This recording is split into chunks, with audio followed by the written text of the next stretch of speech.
കേരള കലാമണ്ഡലത്തിൽ 125ഓളം ജീവനക്കാരെ കൂട്ടത്തോടെ പിരിച്ചുവിട്ട സംഭവം നമ്മൾ കണ്ടതാണ്.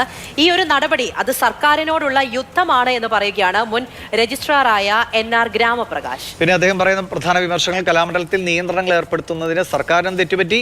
കലാമണ്ഡലത്തിൽ വല്ലപ്പോഴും മാത്രം വരുന്ന ചാൻസലർക്ക് മല്ലിക സാരാഭായിയാണ്. അവർക്ക് എന്തിനാണ് 3 ലക്ഷം രൂപ ശമ്പളം നൽകുന്നത് എന്നും NR ഗ്രാമപ്രകാശ് ചോദിക്കുന്നു.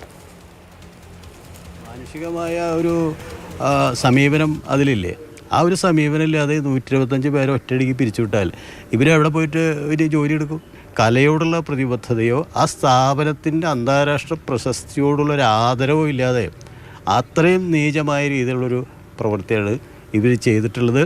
ഇവർ ശരിക്ക് സർക്കാരിനെതിരെ യുദ്ധപ്രഖ്യാപനം നടത്തിയിരിക്കുകയെന്നാണ് എൻ്റെ അഭിപ്രായം. ഇപ്പോൾ അവിടുത്തെ finance officer, registrar, chancellor, vice chancellor, ഈ 4 പേരും കൂടി ഒരു മാസം അവിടെ വാങ്ങുന്നത് 10 ലക്ഷം. അവിടെ വരിക പോലും ചെയ്യാത്ത ഒരാൾക്ക് എന്തിനാണ് 3 ലക്ഷം രൂപ പിന്നെ ശമ്പളം കൊടുക്കുന്നത്? ഈ 3 ലക്ഷം എന്ന് പറഞ്ഞാൽ പിരിച്ചുവിടപ്പെട്ട 15 ആളുകളുടെ ശമ്പളമാണ്. അപ്പോൾ ഞാൻ സർക്കാരിന് ചില തെറ്റുകൾ പറ്റുന്നുണ്ട്. സർക്കാർ പുനഃപരിശോധനയ്ക്ക് തയ്യാറാവണം.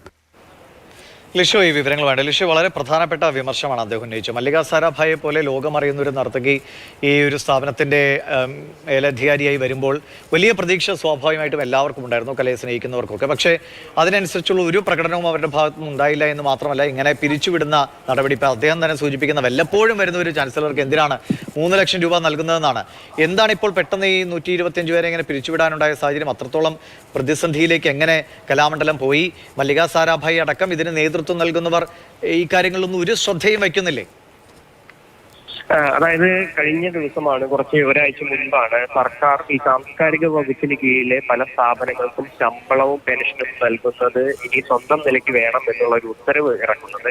ധനവകുപ്പിന്റേതായാണ് ഈ ഒരു സർക്കുലർ ഇറങ്ങിയത്. ആ സമയത്ത് തന്നെ ഇത്തരം സ്ഥാപനങ്ങൾ, സാംസ്കാരിക വകുപ്പിന് കീഴിലുള്ള ഈ കേരള കലാമണ്ഡലവും സാഹിത്യ അക്കാദമിയും ലളിതകലാ അക്കാദമിയും ഉൾപ്പെടെയുള്ള സ്ഥാപനങ്ങൾ പ്രതിസന്ധിയിലാകും എന്നുള്ളൊരു മുന്നറിയിപ്പ് നൽകിയിരുന്നു. അതിന് തൊട്ട് പിന്നാലെയാണ് യാതൊരു മുന്നറിയിപ്പും കൂടാതെ 125ഓളം താൽക്കാലിക ജീവനക്കാരെ, അതിൽ 65 അധ്യാപകർ ഉണ്ട് എന്നുള്ളതാണ് മറ്റൊരു പ്രധാനപ്പെട്ട കാര്യം. ഇവരെല്ലാം തന്നെ പിരിച്ചു വിട്ടുകൊണ്ട് കലാമണ്ഡലം രജിസ്ട്രാർ ഇന്നലെ ഒരു ഉത്തരവ് ഇറക്കിയിരിക്കുന്നത്. ഇത് വലിയ തോതിൽ പ്രശ്നങ്ങൾ ഉണ്ടാക്കുമെന്ന സാഹചര്യമുണ്ട്. അത് തന്നെയാണ് രജിസ്ട്രാർ കൂടിയായ ഗ്രാമപ്രകാശ് ചൂണ്ടിക്കാണിക്കുന്നത്. കാരണം ഇത്രയധികം കുട്ടികളുടെ ഭാവി, അതായത് ഇവരെ 65ഓളം അധ്യാപകർ പോകുമ്പോൾ സിലബസ് അവിടെ നിൽക്കുന്നു.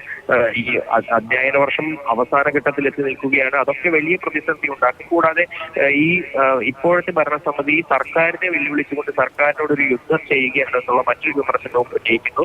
കാരണം മറ്റൊന്നുമല്ല, എന്തായാലും വളരെ പ്രധാനപ്പെട്ട വിമർശനമാണ് MR ഗ്രാമപ്രകാശിൽ നിന്നുണ്ടായത്. മല്ലിക സാരാഭായി അടക്കമുള്ളവർ ശ്രദ്ധ വയ്ക്കേണ്ട കാര്യമാണ്.